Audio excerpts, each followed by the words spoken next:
12 years of marriage. 3 beautiful kids. Picture-perfect family. That's what everyone thought we were. That's what I thought we were. Until the night everything fell apart. Right in the middle of my son's birthday party. Jake had just turned 10. We threw a big party in the backyard.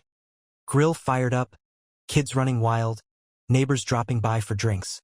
My wife, Emily, was in her element, flashing her perfect hostess smile, laughing just a little too much at jokes that weren't funny.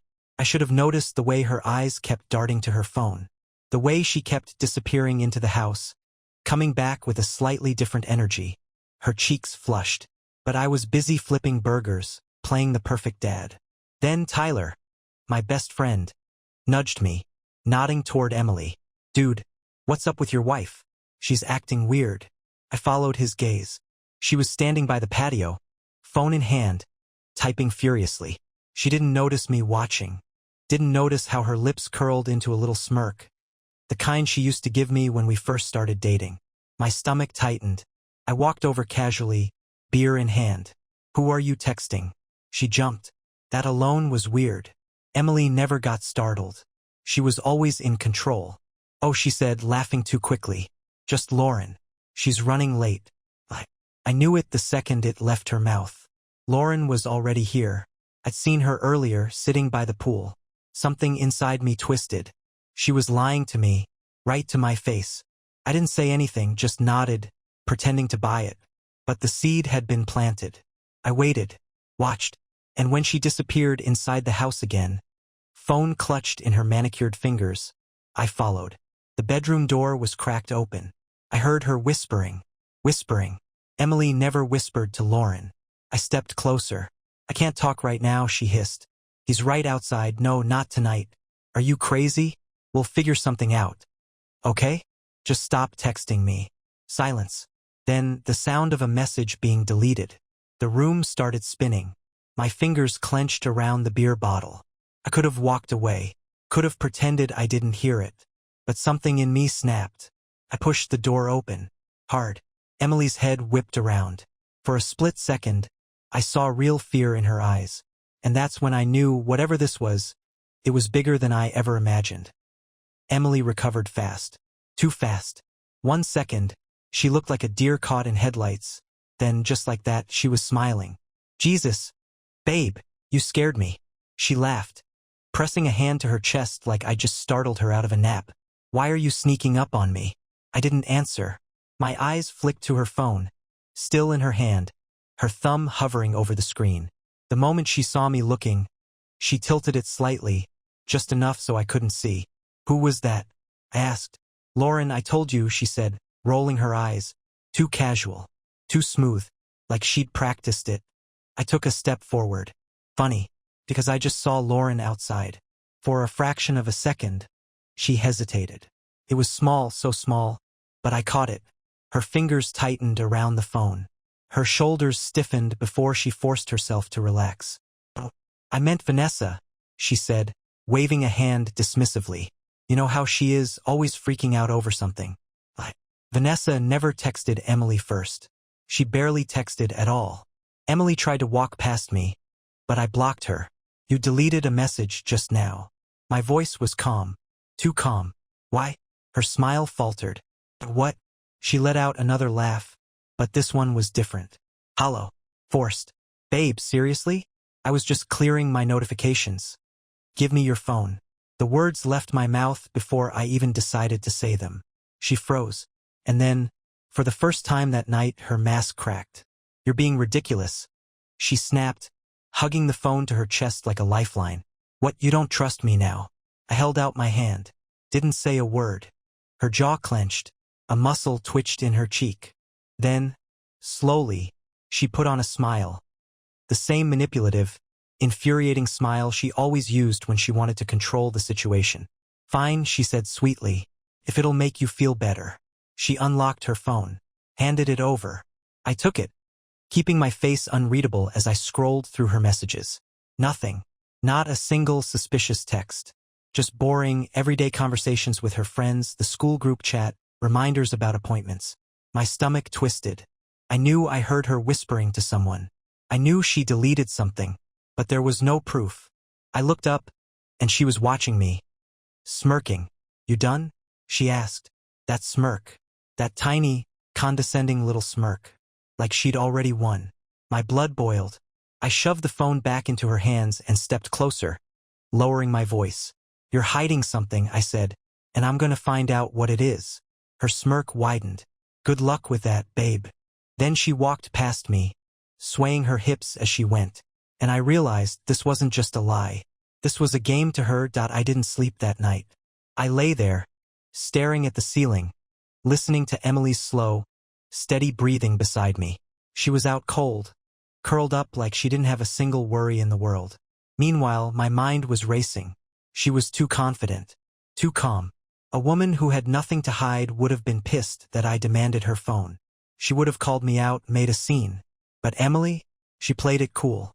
She handed it over because she knew I wouldn't find anything. She was careful, too careful. But I wasn't an idiot. No one deletes a message that isn't worth hiding. I sat up, swung my legs over the side of the bed, and stared at her phone on the nightstand. Locked. I needed another way. Then, an idea hit me. The spare AirTag. A few months ago, I bought a pack of them to stick on Jake's backpack after he kept losing it. There was still one left in my drawer. I moved slowly, careful not to make the mattress shift. Reaching into my nightstand, I pulled out the tiny tracking device and held it in my palm. She wants to play games? Fine, let's play. My hands were steady as I slipped it into her purse, deep in the side pocket where she never kept anything important. Then, I lay back down and waited. The next night, she made her move. It was Saturday. She spent the day acting perfectly normal, laughing, playing with the kids, kissing my cheek like she wasn't hiding the biggest lie of our marriage. But at 9:30 p.m., she got a text from Lauren. She's having a meltdown about her boyfriend again. Emily sighed, pulling on her coat. I swear, I should start charging her for therapy. She kissed my forehead. I'll be back soon. I smiled. Take your time. She smiled back. Then she walked out the door, and I grabbed my phone. The moment she drove off, I pulled up the Find My app. The little dot, her dot, moved steadily across town. And then she stopped. I zoomed in. My stomach turned to ice. She wasn't at Lauren's house. She wasn't even in our neighborhood. She was parked outside a cheap motel on the edge of town. I saw red. Grabbing my keys, I bolted out the door, barely remembering to breathe. The drive felt endless, my fingers gripping the wheel so hard my knuckles turned white. By the time I pulled into the motel parking lot, my pulse was pounding in my ears. Her car was there, parked near the side entrance. Lights off. I killed my engine and sat in the darkness, staring at it. I could walk in right now, march up to the front desk, ask what room she checked into, or I could wait, catch her in the act. My heart hammered as I made my decision. I settled into my seat, eyes locked on the motel doors. And then I waited. The minutes crawled by. I sat in my car, gripping the steering wheel, my breath shallow, my pulse hammering in my ears. The motel parking lot was dimly lit, the flickering neon sign buzzing above me like it was mocking my entire existence. I thought I'd feel rage. I thought I'd storm in there, catch her in the act, and let the whole world watch her mask crumble. But all I felt was cold, a hollow, creeping numbness that spread through my chest, locking me in place. And then the door opened. Not Emily, a man. He stepped out of one of the ground floor rooms, adjusting his belt, running a hand through his messy dark hair. He wasn't in a rush. He wasn't sneaking around. He looked comfortable, like he'd done this before. My jaw clenched so hard my teeth hurt. My hands curled into fists. I could barely breathe through the wave of fury building in my throat. The guy pulled out his phone, glanced at the screen, and then he smiled. A casual, lazy grin, like he'd just had the best night of his life. Then, a second later, Emily walked out. She was fixing her hair, adjusting her coat, and laughing softly at something he said. She didn't look guilty. She didn't look nervous. She looked happy. I thought the moment I saw proof, real proof, that I'd snap, that I'd throw the door open, rush at them, scream in her face, maybe even take a swing at him. But all I could do was sit there, gripping the wheel so tight my fingers went numb, watching the woman I had loved for over a decade walk across the parking lot with another man. She touched his arm as they talked, smiled up at him. That same smile she used to give me. He leaned down, whispered something in her ear, and she laughed. She laughed. Like she didn't have a husband. Like she didn't have 3 kids waiting for her at home. Like this was all some beautiful, perfect little moment in her sick double life. I couldn't move. I couldn't think. My heart was slamming against my ribs, every nerve in my body screaming at me to do something. But then they kissed. And just like that, something inside me shattered. I forced myself to breathe, forced myself to unclench my fists. Because this wasn't just some affair. This wasn't just a mistake. This was a woman who had no fear, no remorse, no hesitation. She wasn't cheating because she was unhappy. She was cheating because she wanted to, because she thought she could. She thought she'd never get caught. Well, she just did that. I sat there, my breath slow and controlled, watching as Emily and her lover stood in the motel parking lot, completely unaware that I was right there, watching. The way she touched him, so familiar, so casual, made me sick. This wasn't new. This wasn't a one-time mistake. This was a routine. They shared one last, lingering kiss before the guy smirked and walked toward his car. Emily pulled out her phone, typing something before getting into her own vehicle. I already knew who she was texting. Me. Sure enough, my phone buzzed. Emily. Lauren is such a mess. I might be a little late. You okay? I stared at the message, my stomach twisting into something dark. She had no idea I was here. No idea I had seen everything. And that gave me the advantage. I took one last deep breath, steadied my hands. Then, I called her. Through my windshield, I saw her hesitate before answering. Hey, babe, she said, her voice warm, perfectly normal. Everything okay? I gripped the phone tighter. Yeah. Just checking in. How's Lauren? She sighed dramatically. But same old. She and Brandon are fighting again. I swear. It's like their 3rd breakup this month. I might stay a little longer, make sure she's okay. I clenched my jaw so hard I thought my teeth might crack. The ease in her voice, the way she lied so effortlessly. It was infuriating. But I wasn't going to lose control. Not yet. Instead, I played along. You're a good friend, I said smoothly. Tell her I said hi. Emily chuckled. I will. You're sweet. I heard the soft click of her turning on the engine. I should go. I'll see you soon. Okay? Love you. Love you. The words hit like a slap. She had just kissed another man. Had just walked out of a motel with him. And now she was telling me she loved me. I forced my voice to stay steady. Love you too. Then I hung up. And I followed her home. The drive back was the longest of my life.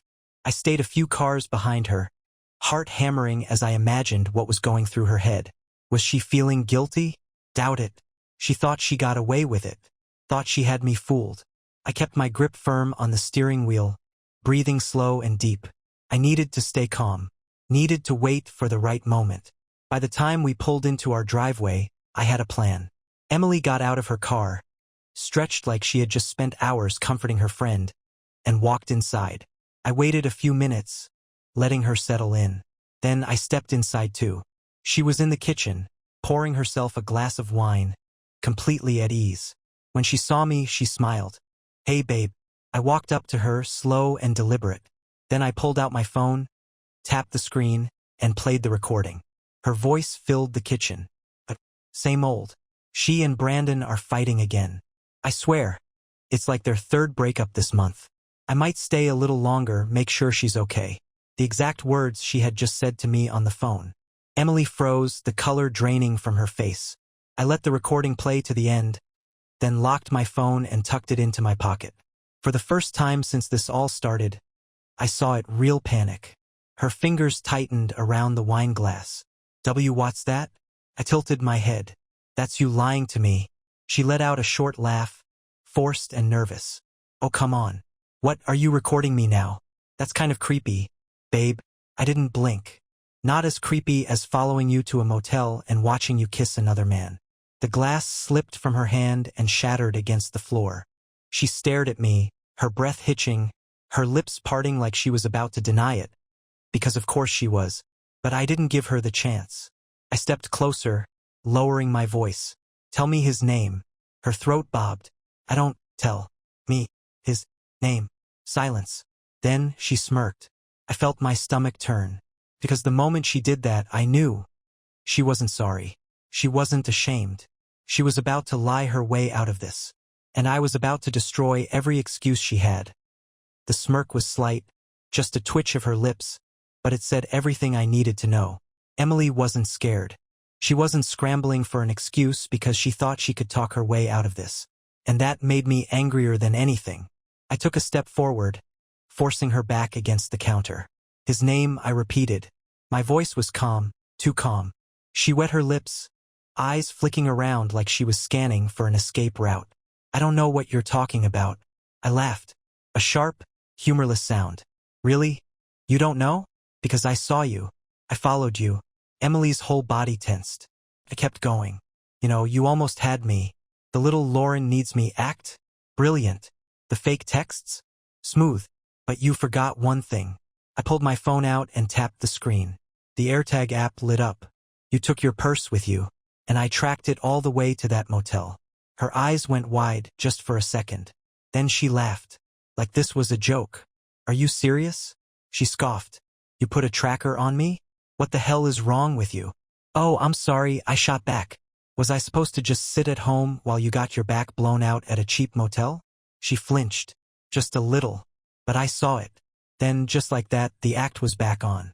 Her eyes filled with crocodile tears. She covered her mouth like she was horrified. Babe, listen to me say his name. Tears spilled over. Fake. It's not what you think. I slammed my hand down on the counter. Say his name. She jumped, breathing fast. And then, finally, she whispered, Nick. Nick.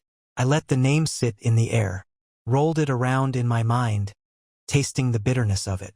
Nick. Some random guy I'd never even heard of. Some nobody who had touched my wife like she was his. I exhaled slowly. How long? Emily swallowed hard. A few months. Everything about her was a lie. I nodded, my hands gripping the counter so tight my knuckles went white. Right. A few months. She reached for me then, her fingers brushing my wrist. Babe, please, I swear. I yanked my arm away. Don't.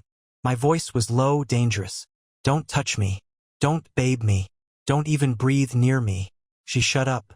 For the first time since this started, I saw something real in her eyes, fear. Because for the first time, she realized she wasn't in control anymore. I turned, walking out of the kitchen. Where are you going? She called after me, voice shaking. I stopped in the doorway, looking over my shoulder. To get a lawyer. And then I left her standing there, alone, surrounded by the shattered glass of her own mistakes that I drove. Not to a lawyer. Not yet. I just needed to get out. To put space between myself and the woman who had wasted 12 years of my life. The streetlights blurred past as I gripped the steering wheel, my mind replaying every moment of our marriage. Every I love you. Every lazy Sunday morning. Every night we spent curled up on the couch, watching movies while the kids slept upstairs. All of it. Fake. Nick. Just a random name. A nobody to me, but someone who had clearly meant something to her. My stomach twisted at the thought of them together. How many times had she smiled at me after being with him? How many times had she kissed me with his touch still lingering on her skin? I needed answers. So instead of calling a lawyer, I called Tyler. He picked up on the second ring. Yo, what's up? I need a favor, I said, my voice tight. Find out everything you can about a guy named Nick. I don't have a last name, but Emily's been screwing him. Probably for a long time. There was a pause. Then, wait, Nick? Something in his tone made my stomach drop. I clenched the phone. Yeah. You know him? Tyler exhaled sharply. Yeah, man. I think I do. The way he said it, the hesitation, the weight behind it, made my blood run cold. I pulled over, my hands clammy against the wheel. Talk. Tyler hesitated. You sure you want to hear this right now? Say it. He let out a slow breath. Nick Callahan. I went to school with him. He's been around. Kind of a shady dude. And, he trailed off. And what? My patience was hanging by a thread. And Tyler sighed.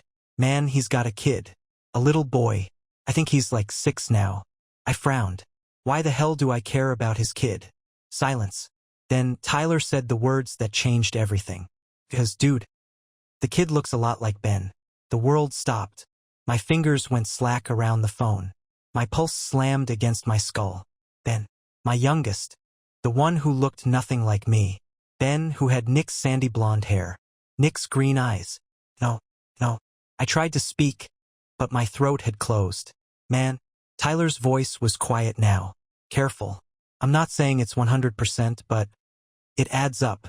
And if she's been with him for years, I didn't hear the rest. Because I was already making a U-turn. I needed proof. And I was about to get it. I don't remember the drive home. My body was on autopilot, my brain stuck on one thing: Ben. My son. Or was he? The idea was so sickening, so impossible, that my brain rejected it. Emily wouldn't do that. She might be a liar, a cheater, a manipulative snake, but she wouldn't let me raise another man's child for 6 years. Right? But I saw Nick's face in my mind. The sandy blonde hair. The green eyes. The way Tyler hesitated before dropping the bomb. It wasn't just an idea anymore. It was a very real possibility. And I had to know. Emily was still in the kitchen when I stormed inside. She'd cleaned up the broken glass, poured herself another glass of wine, and was sitting at the table, staring at her phone, probably waiting for Nick to text her. She looked up as I entered, her eyes red and puffy, but I wasn't about to fall for that act. "Babe," she started. I threw the DNA test kit onto the table. She froze, blinked down at it like it was a grenade with the pin pulled. "Open it," I said coldly. She swallowed. "What is this? You tell me." My voice was steady, controlled, deadly, because I just got off the phone with Tyler. And guess what? He knows Nick. And apparently, Nick has a 6-year-old kid who looks exactly like Ben. Emily's whole body went rigid. "Swab Ben's cheek," I ordered. "Right now." She licked her lips. "You're being crazy." I slammed my fist on the table so hard the wine glass jumped. "Do it." She flinched. Her hands trembled as she picked up the kit. I followed her upstairs.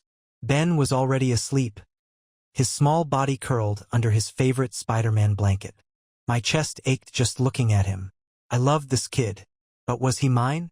Emily's hands were shaking so badly she could barely hold the swab. I snatched it from her. I would do it myself. I knelt beside Ben's bed, my hands trembling now too, and gently swiped the inside of his cheek. He stirred slightly but didn't wake. I sealed the test, stood up, and turned to Emily. Her face was pale, her eyes darting around like a trapped animal. "You already know the answer, don't you?" I whispered. She said nothing.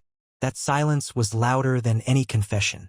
I took one last look at my son, the boy I had rocked to sleep, taught to ride a bike, held when he cried. Then, without another word, I walked out, and I sent the test to the lab. The days that followed were the longest of my life.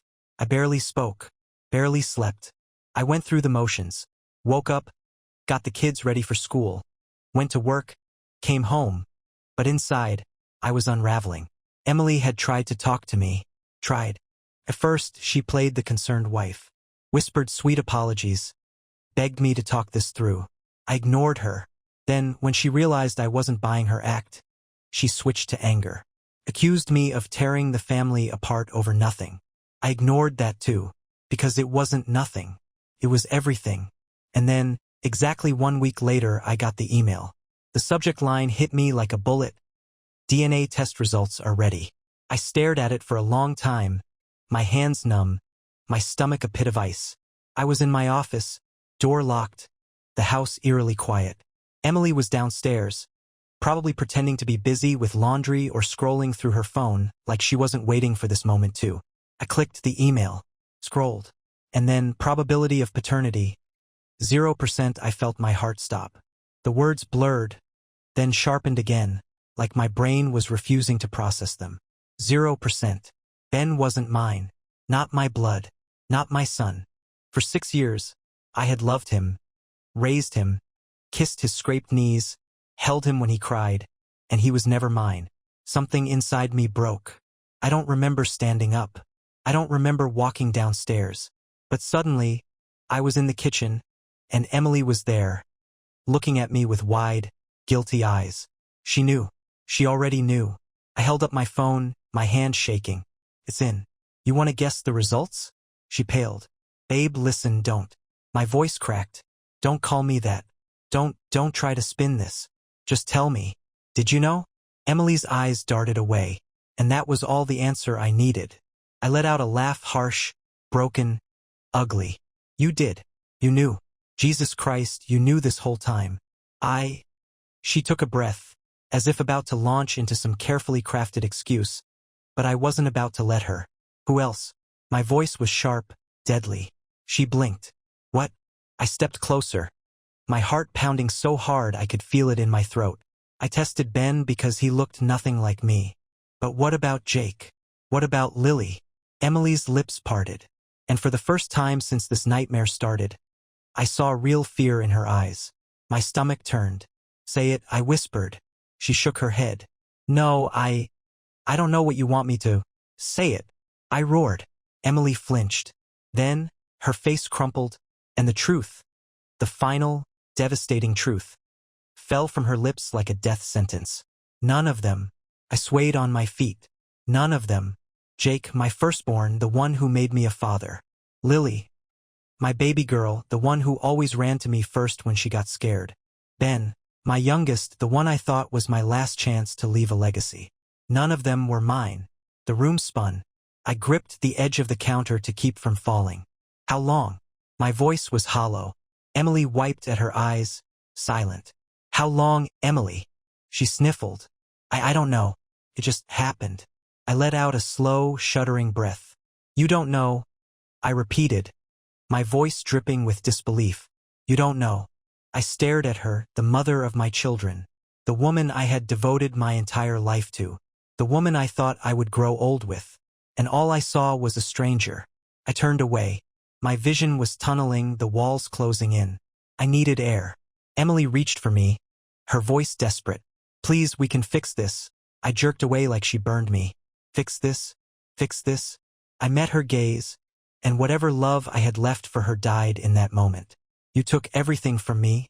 I whispered, everything. And you want to fix this? I let out a breathless, humorless laugh. There's nothing left to fix. Then, without another word, I grabbed my keys and walked out. I didn't know where I was going. I just knew I couldn't stay, that I drove with no destination. Just the hum of the engine and the suffocating weight of betrayal pressing against my ribs. My fingers ached from gripping the wheel too tightly. My vision blurred from the sheer force of my own rage. I was a ghost in my own life. A man who had spent 12 years building a home, a family, a lie. My children weren't mine. Not one. Not one. My mind kept circling back to every moment I thought had belonged to me. The first time I held Jake in the hospital, whispering promises of love and protection into his tiny ears. The nights I stayed up with Lily when she had nightmares, stroking her hair until she fell asleep. The afternoons teaching Ben how to kick a soccer ball in the backyard, laughing as he tumbled into the grass. Were those moments real, or were they just borrowed? I pulled into an empty parking lot, cut the engine, and pressed my forehead against the steering wheel, my breath shaking. And then I screamed. I don't know how long I sat there. The world outside was quiet, indifferent. My entire life had just imploded, and yet the streetlights still flickered. The wind still rustled through the trees. The world still moved like nothing had changed. But for me, everything had. And then I made my decision. I returned home close to midnight. The house was silent, except for the occasional creak of the old wooden floors. The kids were asleep. Emily was sitting on the couch, curled into herself, a half-empty wine glass in her hand. She jumped up when she saw me. Where did you go? She whispered, her voice raw. I ignored the question and walked straight past her. Wait, she called, following me down the hallway. Please talk to me. Yell at me, scream. Just don't ignore me. I entered the bedroom and grabbed a suitcase from the closet. Emily stilled. What are you doing? I didn't answer. I went to my dresser, pulling out clothes, shoving them into the suitcase. Please, she sobbed. Don't do this. We can fix it. The kids. I spun on her so fast she flinched. They are not my kids. The words ripped from my throat, leaving me breathless. You made sure of that, didn't you? Her face crumbled. But you raised them. I laughed. A hollow, broken sound. Yeah. And whose fault is that? She reached for me. Please, they still need you. I stepped back. Do they know? I asked, my voice cold. Emily hesitated. That was all the answer I needed. I exhaled slowly, running a hand through my hair. So they think I'm their father. Tears streamed down her face. You are their father, no. I shook my head. You don't get to decide that. You had 12 years to tell me the truth, and you chose to lie every single day. I zipped up the suitcase and grabbed it, moving past her. Emily grabbed my arm. Desperate. Please don't leave them. Don't leave us. I looked down at her hand. The same hand I had once kissed, once held, once promised forever to. Now, I felt nothing. I pried her fingers off me and walked to the door. I turned once, looking back at her, at the woman I once loved. You made this choice, Emily, I said, my voice like stone. Not me. Then, without another word, I walked out. And I didn't look back. I didn't go to a hotel. I didn't go to Tyler's. I drove until I ran out of road. Parked by an empty stretch of highway, the engine ticking softly in the cool night air. I stared out at the dark horizon, my hands gripping the steering wheel so hard my knuckles turned white. My entire life gone. 12 years, 3 kids, a marriage, a home. Every memory, every sacrifice, every moment of pride I'd felt as a father. All of it was a lie. And now I had a choice. I could be the bigger man. Swallow the pain, step back into that house, pretend. Stay in my children's lives, even if they weren't mine. Be the father they still thought I was. Or I could walk away. Not just from Emily. From them. From the kids who looked up to me. Who trusted me. Who had no idea their entire existence was built on a secret their mother never intended to reveal. I pressed my fists against my forehead, breathing hard. I knew what the world would say if I left. That I was a monster. That I was abandoning innocent children. That biology didn't matter because love makes a father, not DNA. And maybe that was true. Maybe in another life I would have been able to push past it. Stay. Pretend. But I couldn't. Because every time I looked at them, I would see her lies. And I would never, ever be free. I went back the next morning. The house was still, the air heavy. Like it knew something had shattered beyond repair. Emily was at the kitchen table, looking like she hadn't slept. Her eyes were bloodshot. Her hair a mess. The wine bottle from last night still sitting next to her. She didn't say anything when I walked in. Just watched. I went upstairs, packed the rest of my things. Suitcase, clothes, laptop, a few things I couldn't leave behind. Then I went to the kids' rooms. Jake's, first. His posters, his toys, his messy desk with unfinished drawings of superheroes.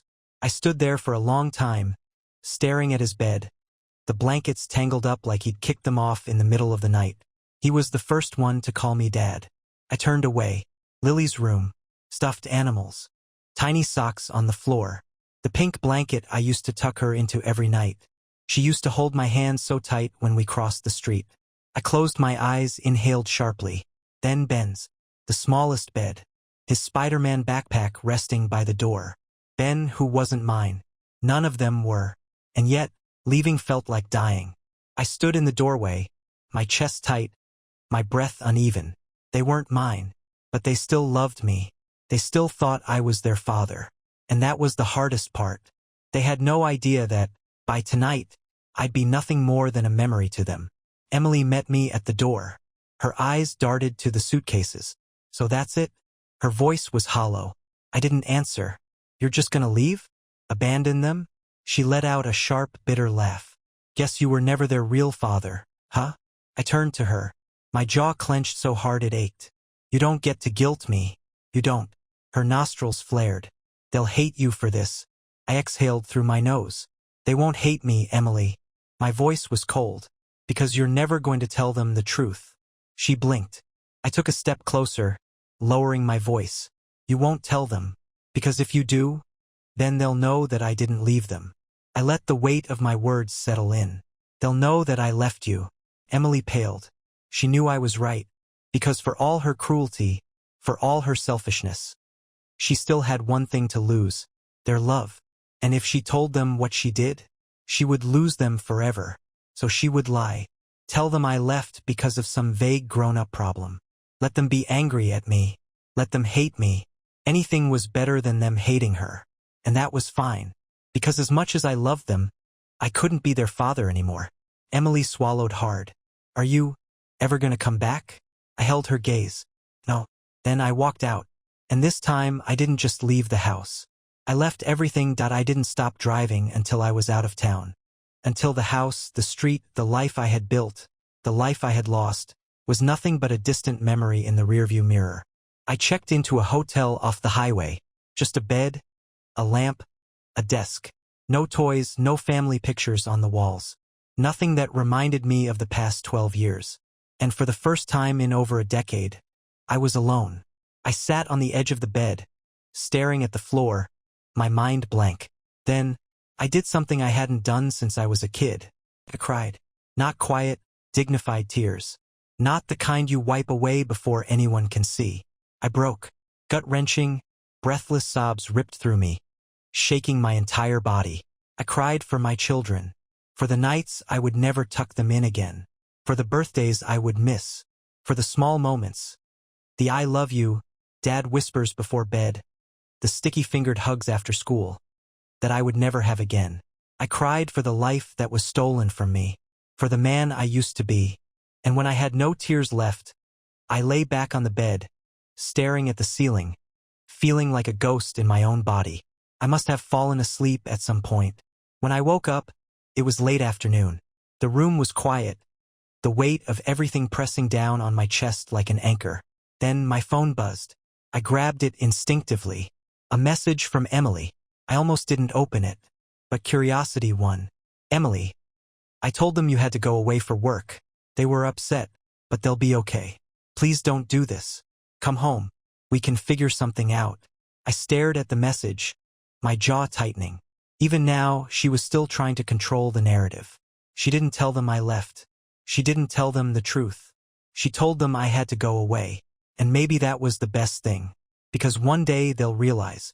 One day they'll put the pieces together. One day, they'll wonder why their mother had to lie about the man who raised them. And when that day comes, I hope they find me. I hope they ask. And I hope they're ready for the truth. It's been 6 months now. I moved to a new city, found a new job, started over. It still hurts.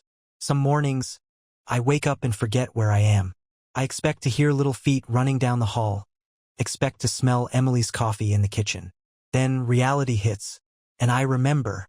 People ask if I regret it, if I regret walking away. And the truth is, I don't. Because what I walked away from wasn't my kids. It was a lie.